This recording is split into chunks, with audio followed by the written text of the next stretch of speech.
Hello everyone and welcome back to our channel. Today in this session we will discuss about the chapter number 11 of class 7th, that is the transportation in plants and animals. So without wasting any time, let's proceed with our today's session. In the previous sessions, we have already discussed about the blood and its component. The blood has basically two components, that is liquid component and the solid component. The liquid or the fluid component includes the plasma, whereas the solid component included three things, that are RBCs, WBCs and platelets. The RBCs are also called as erythrocytes और इनके पास में haemoglobin होता है. अब ये जो haemoglobin है यही ऑक्सीजन की बाइंडिंग करवाता है हमारे ब्लड के साथ में. और जो RBCs हैं इनका लाइफ स्पेन कितना होता है, 120 डेज़ का होता है. और ये बनती कहाँ पे हैं, ये बोन मैरो के अंदर बनती हैं. देन हमने WBCs के बारे में पढ़ा.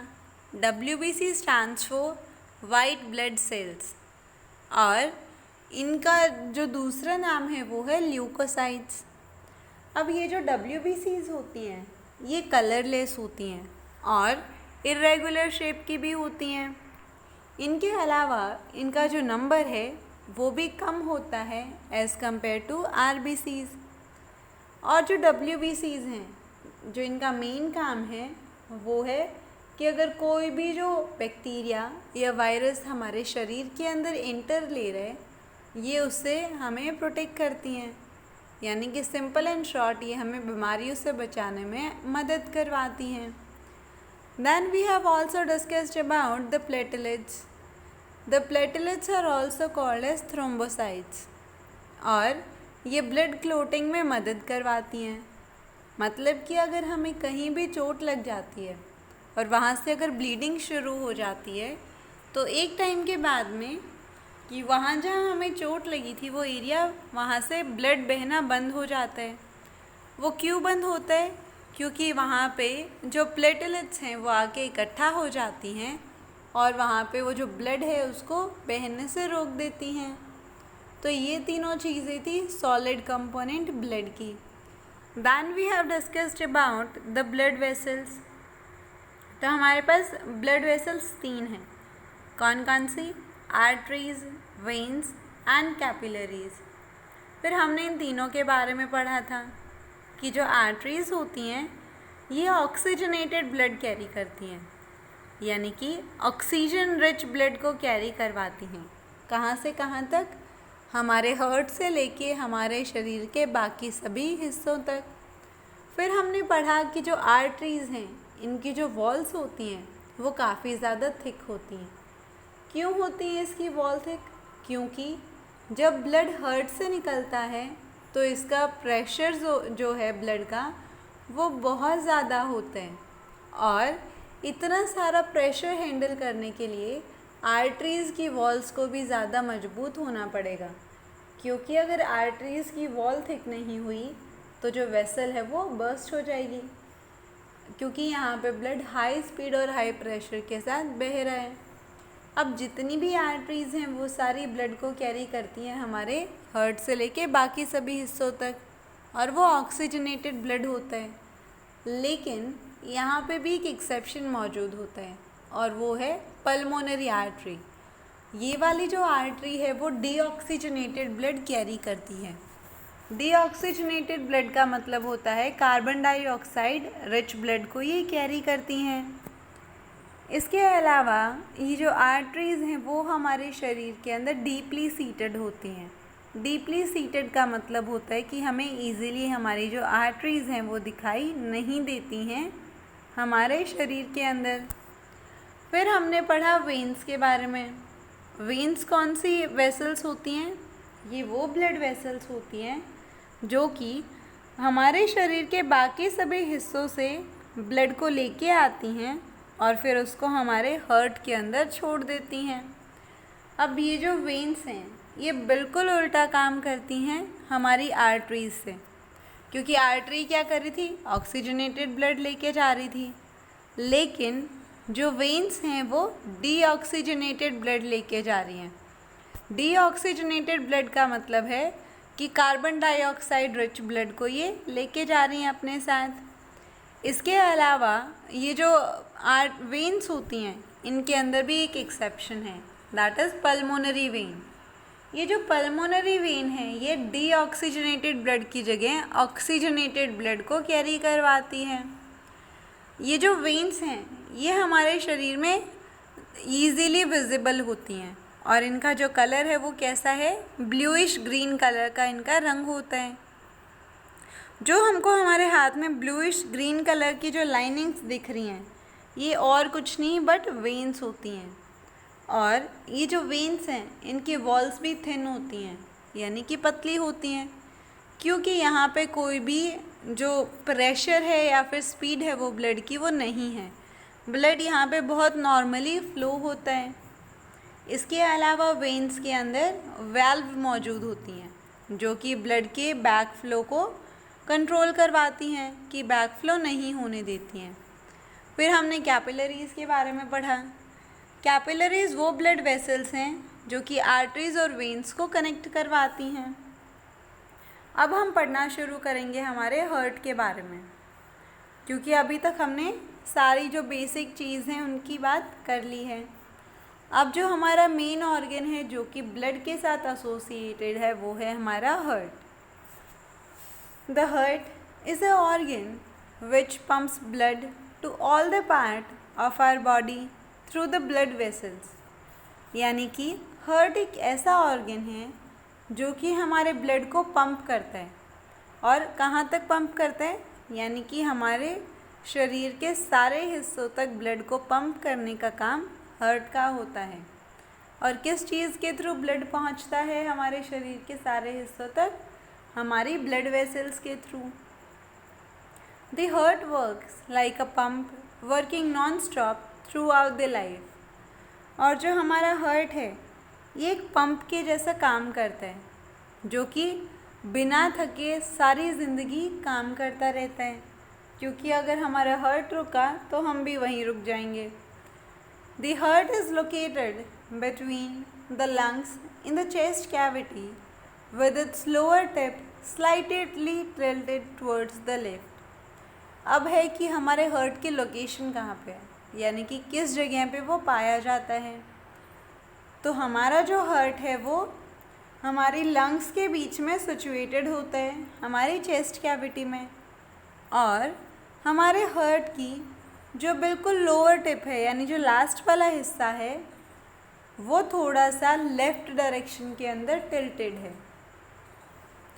The size of the heart in an adult is रफली इक्वल टू अ फिस्ट, मुट्ठी, about 12 centimetre in length and 9 centimetre in breadth. यानी कि अगर हम हमारे हार्ट के साइज़ की बात करें तो अगर किसी भी ह्यूमन एडल्ट इंडिविजुअल के अंदर जो हार्ट है वो हमारे एक फिस्ट के बराबर होता है। फिस्ट का मतलब होता है हमारी मुट्ठी। तो हमारी मुट्ठी का जितना साइज़ होता है उतना ही हार्ट का साइज़ भी होता है। नॉर्मली इसकी जो लेंथ है यानी जो लंबाई है वो कितनी होती है, 12 सेंटीमीटर के आसपास होती है। वहीं अगर हम इसकी चौड़ाई की बात करें तो ये लगभग 9 सेंटीमीटर के आसपास होती है। तो अभी तक हमने जो हार्ट के बारे में पढ़ा है एक बार हम उसको दोबारा से रिवाइज़ कर लेते हैं कि हमारा हार्ट जो है वो एक ऐसा ऑर्गन है जो कि ब्लड को पंप करता है हमारे शरीर के बाकी सभी हिस्सों तक। किस चीज़ के थ्रू, ब्लड वेसल्स के थ्रू। इसके अलावा हमारा जो हार्ट है वो एक पंप के जैसे काम करता है और पूरी ज़िंदगी नॉन स्टॉप काम करता है। नॉन स्टॉप का मतलब होता है बिना रुके हुए काम करता है। फिर थी हमारे हार्ट की लोकेशन। तो हमारा जो हार्ट है वो लंग्स के बीच में सिचुएटेड होता है हमारी चेस्ट कैविटी में। और हमारे जो हार्ट की लोअर टिप है यानी जो आखिरी हिस्सा है बिल्कुल, वो थोड़ा सा लेफ़्ट डायरेक्शन के अंदर टिल्टेड होता है, यानी कि लेफ़्ट डायरेक्शन के अंदर होता है थोड़ा सा।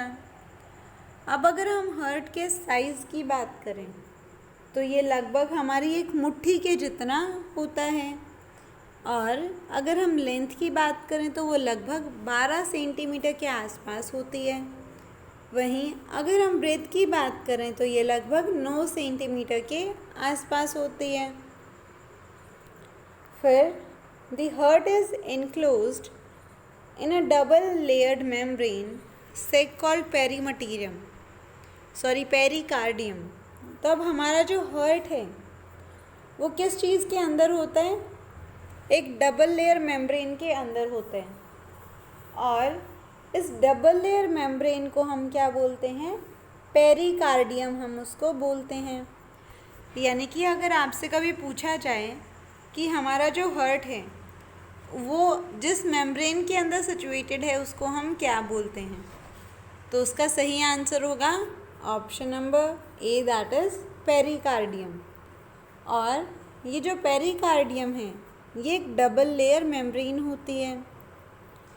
The heart has 4 chambers, 4 compartments called as the chambers. यानी जो हमारा हार्ट है इसके अंदर 4 कंपार्टमेंट होते हैं, यानी कि 4 हिस्से होते हैं, और हम इन हिस्सों को क्या बोलते हैं? हम इनको चैम्बर्स बोलते हैं। The upper 2 chambers of the heart are the atria, singular is atrium, or the auricles, and the 2 lower chambers of the heart are called ventricles। यानी कि हमारे हार्ट के जो ऊपर वाले 2 चैम्बर्स हैं, यानी ऊपर वाले जो 2 हिस्से हैं, हम उनको क्या बोलते हैं? एट्रिया बोलते हैं। और अगर हम कभी सिंगली एक ही एट्रिया की बात कर रहे हैं, ऊपर वाले की पोर्शन की, तो हम उसको और क्या बोल सकते हैं? ऑरिकल, या फिर एट्रियम भी हम उसको बोल सकते हैं। वहीं जो नीचे वाले 2 चैम्बर होते हैं हम उनको क्या बोलते हैं? हम उनको वेंट्रिकल्स बोलते हैं। तो यहाँ से हमने जो चीज़ें सीखी वो ये कि हमारा जो हार्ट है वो एक डबल लेयर मेम्ब्रेन के अंदर होता है, और उस डबल लेयर मेम्ब्रेन का नाम है पेरिकार्डियम। अब हमने फिर और पढ़ा कि हमारे हार्ट के 4 कंपार्टमेंट्स होते हैं, यानी कि 4 हिस्से होते हैं, और हम उनको चैम्बर्स बोलते हैं। तो अगर हमसे कभी पूछा जाए कि हमारे हार्ट में कितने चैम्बर होते हैं, तो सही आंसर क्या होगा? 4 चैम्बर्स होते हैं हमारे हार्ट में। फिर हमने पढ़ा कि ऊपर वाले जो 2 चैम्बर्स हैं हम उनको एट्रिया बोलते हैं, या फिर हम उनको एट्रियम या ऑरिकल भी बोल सकते हैं। वहीं अगर हम नीचे वाले दोनों चैम्बर्स की या कंपार्टमेंट्स की बात करें तो हम इनको वेंट्रिकल्स भी बोलते हैं। The left side of the heart has oxygen rich blood, also called oxygenated blood, whereas the right side of the heart has carbon dioxide rich blood, also called as deoxygenated blood। यानी कि हमारे heart का जो left side है, यानी जो बाईं side है हमारे हार्ट की, इसके अंदर ऑक्सीजन रिच ब्लड मिलता है, यानी कि वो ब्लड जिसके अंदर ऑक्सीजन मौजूद है। और ऐसे ब्लड को और हम क्या बोल सकते हैं? Oxygenated blood. ये जो ऑक्सीजनेटेड ब्लड है ये 2 अलग अलग शब्दों को मिलके बना है। ऑक्सी का मतलब होता है ऑक्सीजन, और जेनेटेड का मतलब होता है कि वहाँ पे उस चीज़ की प्रेजेंस होना। तो इस ब्लड के अंदर ऑक्सीजन की अमाउंट बहुत ज़्यादा होगी, और ये किधर मिलेगा? हमारे हार्ट की लेफ़्ट साइड में मिलेगा। वहीं जो हमारे हार्ट की राइट साइड है वहाँ पे कार्बन डाइऑक्साइड रिच ब्लड हमें मिलेगा, यानी कि ऐसा ब्लड जिसके अंदर कार्बन डाइऑक्साइड की मात्रा बहुत ज़्यादा है। और जो कार्बन डाइऑक्साइड रिच ब्लड होता है हम उसको डीऑक्सीजनेटेड ब्लड भी बोलते हैं। डीऑक्सीजनेटेड ब्लड का मतलब है कि वहाँ पे ऑक्सीजन की प्रेजेंस नहीं है, वहाँ पे कार्बन डाइऑक्साइड की प्रेजेंस है। The left side of the heart is completely separated from its right side by the means of a partition wall called the septum, which prevent the mixing of oxygenated blood with the deoxygenated blood. अब जो हमारे heart के left sides हैं, that is for example ये हमारा 4 chamber heart है। अब ये हमारी लेफ़्ट साइड हुई। अब ये जो लेफ़्ट साइड है ये राइट साइड से कम्प्लीटली सेपरेटेड होती है, और इसको सेपरेट कौन करवाता है? एक दीवार उसको सेपरेट करवाती है, और उस दीवार को हम क्या बोलते हैं? सेप्टम बोलते हैं। और ये सेप्टम का फंक्शन क्या होता है कि ये मिक्सिंग को रोकती है, यानी कि ये ऑक्सीजनेटेड ब्लड और डीऑक्सीजनेटेड ब्लड को आपस में मिलने से प्रिवेंट करवाती है।